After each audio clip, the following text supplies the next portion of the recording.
Folks, on Meet with Two Guys a Ride. Today, Rob and I are out here in beautiful Wisconsin, and we're here with Eric. Yep. Eric, thanks for having us out today. Yeah, no problem. Man, we have a piece of Toyota history standing behind us. You could say that. Yes, in many ways. You may remember Eric. If you haven't seen that video, look it up. We did his 87 Toyota Camry wagon. So, now, tell us what we have back here. Yeah, we have a 1967 Toyota Corona. They made these kind of starting the beginning of Toyota here in the U.S. Right, because they hadn't done so well in the late 50s. In the late 50s, yeah. And then they developed this in Japan, and then made a U.S. version. Yep. Which is what this was. I think it came out in 64 or 65, but was marked as the next year model. Yeah. Okay, so its competitors were like the VW Beetle or the VW Type 1, and then the Nissan Bluebird. Although Toyota kind of aimed at the VW when they designed it. So there are some things that Toyota put on here to give them advantage over a Beetle. For instance, you have things like padded dashboards, mirrors in the passenger visor, like 10.1 cubic feet of space in the trunk. I mean, the list goes on and on. So let's start with up here with the motor. So in Japan, this was rated at 70 horse when it came out there. So what is this one? Because the U.S. market, I think, was different. Yeah, this is a 1900 cc or a 1.9 liter. Okay. Motor, so it's capable of 90 horsepower. Capable, yes. It's when it was new. Yeah, when it was new. So they claim they can go 90 miles an hour down the freeways, which is kind of tailored to the U.S. market and in the freeway system. And the quad headlights in the front are kind of a telltale sign for this car. You and I had noticed earlier when it says Toyota on the badge in the middle of the grille that there is an opening on either side. And we were just hypothesizing, but tell us why you think they left that gap. Yeah, in Australia and Japan, I can't remember exactly which countries, but some of these were called Toyo Pet. So they left that space open further because the name Toyo Pet was longer. Yeah. And they just didn't change the grille. They didn't change the grille. They just shortened up the name. That's just our working theory. Yes. Okay. Metal chrome hubcaps. Yep. All right. And that would have been different than the Beetle. Yep. You also would have had fresh air intake, which the Beetle didn't have. That's right. So lots of options when Toyota brought this back. And it did really well. Yeah.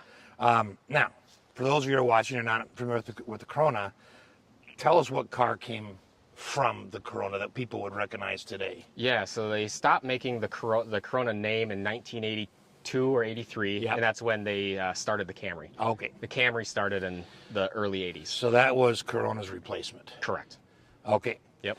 And just a little bit of Toyota history, if you want on the Corolla, started in 68. Yep. So while this was still being produced. Correct. Okay. Now, what size tires are these? These are 13-inch. Boy, they're not big. Yeah, they're small. And would have had drum brakes? Yep, all the way around four drums. 4 drums. And I think that was different than the Japanese market. Can't remember quite for sure. But 4 drum brakes, okay? Yep. And around in the back here, I like the Deluxe on the... Yep, the trim. The C-pillar back there. All right. Oh, yeah, they even badged it as the 1900. Yep. Advertise that power. Oh, right? yeah. Yep. But it has the manual or automatic? It's automatic. So was it 2-speed? 2-speed. Okay, and what did they call? There was a name for that. Toyo Glide. Toyo Glide, and I think that was based off the GM Power Glide. Correct. Yep. If I understand my history correct. So 2-speed, and then you could get a different engine and transmission and have a 3 on the tree. It was on the tree. Yes. Okay, but this would have been much more like the U.S. market. Yeah. To have it there, and then we'll get inside, but the square dashboard and the speedometer stuff all kind of lends itself to the U.S. market. Yep.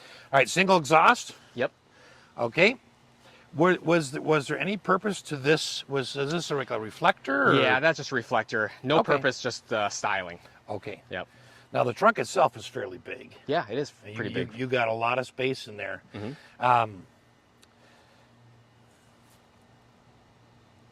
Okay, so prior to this being sold, they had the Crown.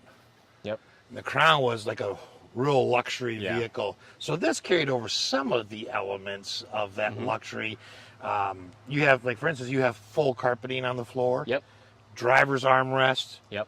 Couple ashtrays. Couple ashtrays, a cigarette lighter. Things that just weren't offered on, like, the competitors. So it's just small things, but it's just kind of interesting. Yeah. All right, let's talk about the back seat here for a minute. Now, this looks beautiful. I'm wondering if the seats have been reupholstered. Yeah, absolutely. Okay. Yep. Now, did you do that, or did you buy it that way? I bought it that way.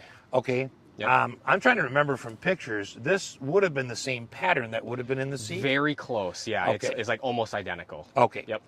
All right. And carpeting's original? Carpeting has been redone as well. It had been redone, but it would have been the whole floor. It would have been the whole floor. Which not all cars had at that time. Okay. Yep. The headliner, that must be original. That is original because it needs to get redone. Yep. Well, but it's got that nice look at it. Yep. It's interesting how deep this back window well Yeah. is. Yeah.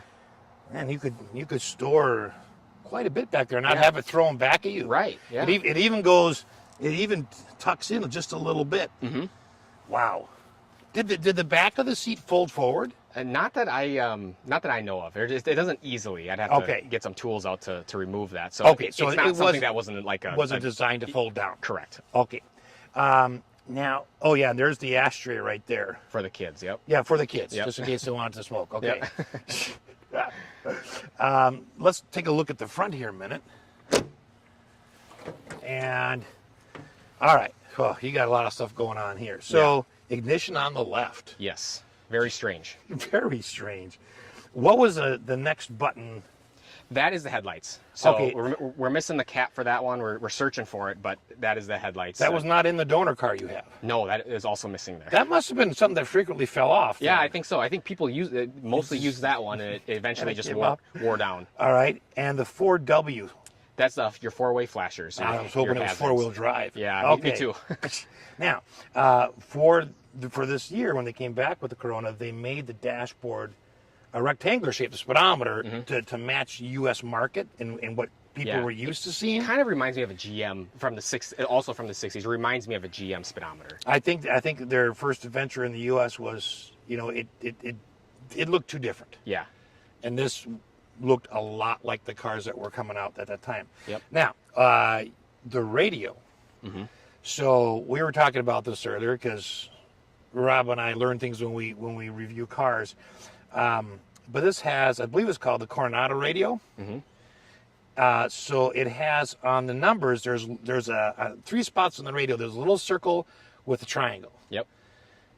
Tell us, do you remember what that means? I can't remember what it's exactly called, but it's the nuclear. Correct. It was the nuclear emergency radio. So back in the day, manufacturers were required to put this in the radio. So if you're driving along and all of a sudden, we have a nuclear war going on, all the radio stations would go silent except for those 3. And then you would just tune right to those, and then you could hear the emergency instructions. Yeah. I just thought it was, it's just an interesting little piece of automotive history. Yeah, it's something I'll look for when I'm at the next car show to see if it had it, because not all eras had it. Now, you had in this particular car something that is competitors, so the VW and the Nissan Bluebird. You had, or at least the VW, you had fresh air intake. Yep. And the VW did. It just had window vents. Right. On the window. Right. Did you have an option for air conditioning? Yes, they did have an option. Okay, they had an option, so you could add air conditioning if you want, which for the U.S. market would have been, I'm sure, a smart thing to add. Yep. And of course, you got heat, right? Yes. And then you have lighter and ashtray in the middle. Yep. Okay, tell us about the turn signals on the steering wheel. So That's interesting. in the center of the steering wheel, you have a mechanism here that turns left and right based on which way you want the directional signals to light. So there's right, okay, and left. So where was the horn then? Horn's in the middle as well. That also is that same mechanism. Okay. Yep. And it clicks back when your blinker's on, you turn the wheel, it clicks back automatically. Okay, and if I remember correctly, this has dual horns, Yes. which again its competitors didn't. Yep. All right, so there's 2 buttons just to the right of the transmission. There's one may just be a bolt. I can't tell. Is that just a dummy light? That's just a covered up from. I'm not sure what that would have been. Okay, and then the black switch that comes out at the bottom there. Wiper. Yep. That's your wipers. And you had how many speed wipers? 2-speed. 2-speed. Okay. Again, something the VW did not have. Let's see. Lots of storage underneath. Yeah, it's got a little shelf there underneath the glove box. Now, the fire extinguisher would not have come with it brand new. No, it wouldn't have. But that's something all classic car owners put in their cars at some point. That's right.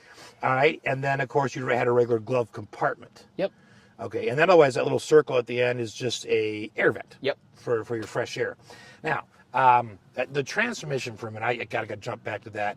It's interesting the way it's Yep. where things are placed. Exactly. So you have reverse all the way where you'd expect drive. You have reverse all the way where you expect drive or low. Yeah. Okay. Yep. And then you have neutral Neutral where is you, the first gear. It's basically the first gear you shift into. so you have and then park is all the way. So you got neutral. Okay. Yep. All right. I did not see the red park there. I just saw the neutral. I thought, well, maybe you set the emergency brake on this and Nope. put it neutral. But okay, it does actually have a park. Okay. Now, what made you want to get a Corona? Yeah, so same story with the wagon. I love cars that were never meant to be preserved.